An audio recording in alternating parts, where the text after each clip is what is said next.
Hi, my name is Mark, and I'm a professor of economics.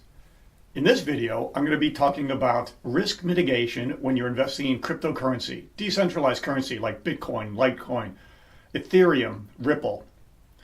And these are time-tested investment strategies that have been used for hundreds of years with success for risk mitigation. Really, this portfolio theory and these ideas started to become more formalized with Dodd and Graham, Markowitz, and academics started to look at this, and people who studied investment, finance, and portfolio management in a more rigorous way. But the ideas are very simple. I'll give you two ideas: dollar cost averaging and diversification.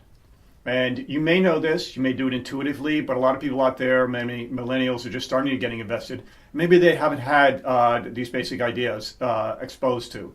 So the first idea is dollar cost average. You're dollar cost averaging your risk through time. If you have $1,000, you have $10,000, you're not going to just throw everything you have into Bitcoin. Bitcoin could be the bubble. Bitcoin could be the market leader. It could be the beginning of the S-curve. We don't know. Better is to take your money and trickle it in. Drip, drip, drip.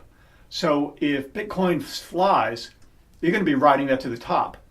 If Bitcoin, Ethereum, Ripple starts to tank, that's fine, because over 2 years, 3 years, you're going to be dripping it in and you're going to get a better sense of the trend. The trend is your friend.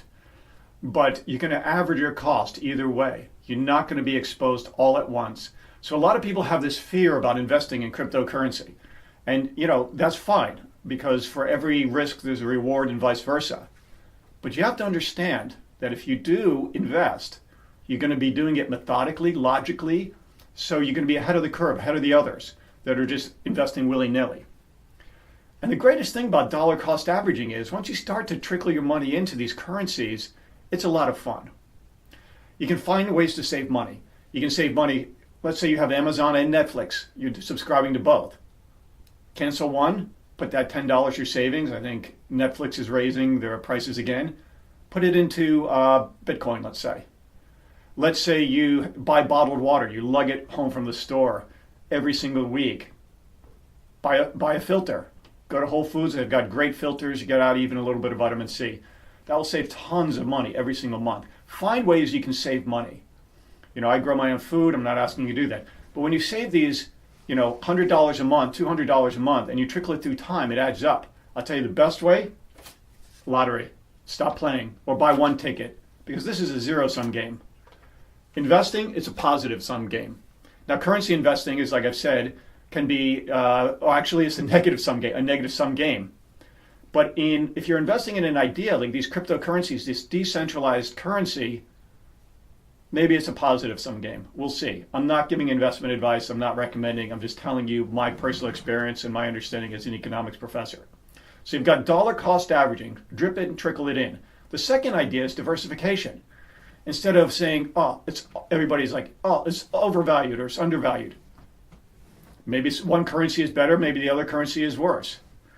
So you just put it in maybe Ethereum a little bit, put a little bit in Litecoin, put a little bit in Ripple, put a little bit of Bitcoin. It doesn't hurt you. It's just a click on the button. When you diversify, you've got this mitigation of risk again. Yes, all boats go up and down in a rising tide. But generally, some go up higher and lower, and you're averaging it out. So you don't want to have every currency out there, because then you just have the index. And you want to beat the index. You want to be better than the index. But just identify maybe 3 or 4 currencies that you think are pretty good, and then you can start trickling your money in through time.